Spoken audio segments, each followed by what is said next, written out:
Hey, are you a realtor and you're curious, how do I get my stimulus money? You know what? You may be curious about that and curious about what does the stimulus actually mean to you versus all these huge businesses.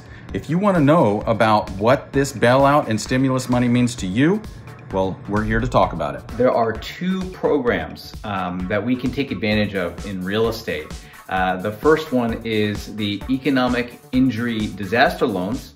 And the second one, which is more recently passed, is the PPP, or the Payroll Protection Plan. And what these programs are designed to do is to be able to allow us to continue to operate despite all of the things that are going on. And a lot of people in real estate are wondering, do I qualify? Is this something that can be considered for me? And the fact is, and this is great news for us, because of the recent legislation, if you're an independent contractor, you're a sole proprietor, you do qualify for to take advantage of these programs.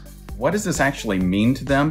When can they apply for this? And how do they do it? Right, so there's two different plans, like I mentioned, the EIDL, or the Economic Injury Disaster Loans, through the SBA, or the Small Business Administration. And then there's also the Payroll Protection Plan loans being made available.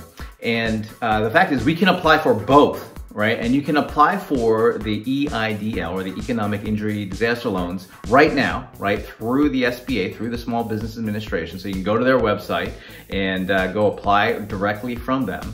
And then the PPP, or the Payroll Protection Plan loans, are going to be available for independent contractors and sole proprietors on April 10th is when we're allowed to do that. And you actually do that through an approved SBA loan provider.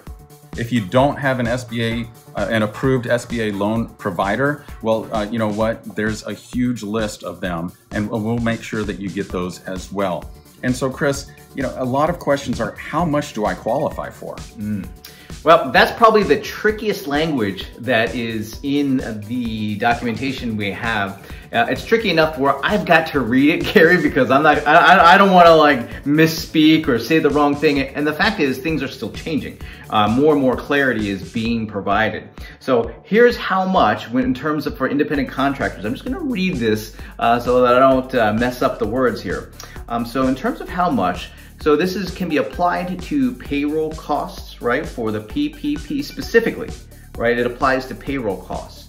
And so how much can you apply for? It's the sum of payments of any compensation to or income of a sole proprietor independent contractor. That is a wage, commission income, right, relevant to us in real estate, commission income, net earnings from self-employment or similar compensation, not more than $100,000 annually as prorated during the covered period. Now, the covered period is from February 15th, 2020 to June 30th, 2020. Now, that is for PPP, and it's a little bit less clear for EIDL on what the loan qualifies for there in terms of how much, but what's interesting about it is there are very specific things that you can cover with the EIDL loan that are outlined in there. One of the cool things is you can actually apply for, what is it? It's like an emergency, you can apply for an emergency grant within 3 days or something like that of applying, like even before you've been accepted. So there's still more clarity that's being created with each passing week and each passing day. We actually put together, what we did is we got our guidance from our tax professionals, from our tax accounting firm, and they did a fantastic job at outlining all of the details. And so what we did is we're gonna put that onto our website, and so that folks can go through all the details. It's worth, you know, you're gonna wanna understand what are covered costs and what are the details around this. But here's the thing, Gary, no matter what, you know what everybody needs to do is they need to go apply. And here's some other guidance I absolutely recommend is that if you use a CPA to file your taxes and you have a relationship with them, I would work with your CPA, or if you are currently working, if you bank at an SBA approved bank, work with your banker there. And here's why. With just a very simple misstep, you might not get as much money as you could, but make sure that a professional is helping you out. We're using a professional. We absolutely want to make sure that we use a professional to figure this out ourselves. And I highly recommend that you do that as well. Ultimately, get out there and make sure that you're applying for these, because we are exactly who this legislation was designed to help, right? So it's all small businesses, which includes independent contractors and self-employed.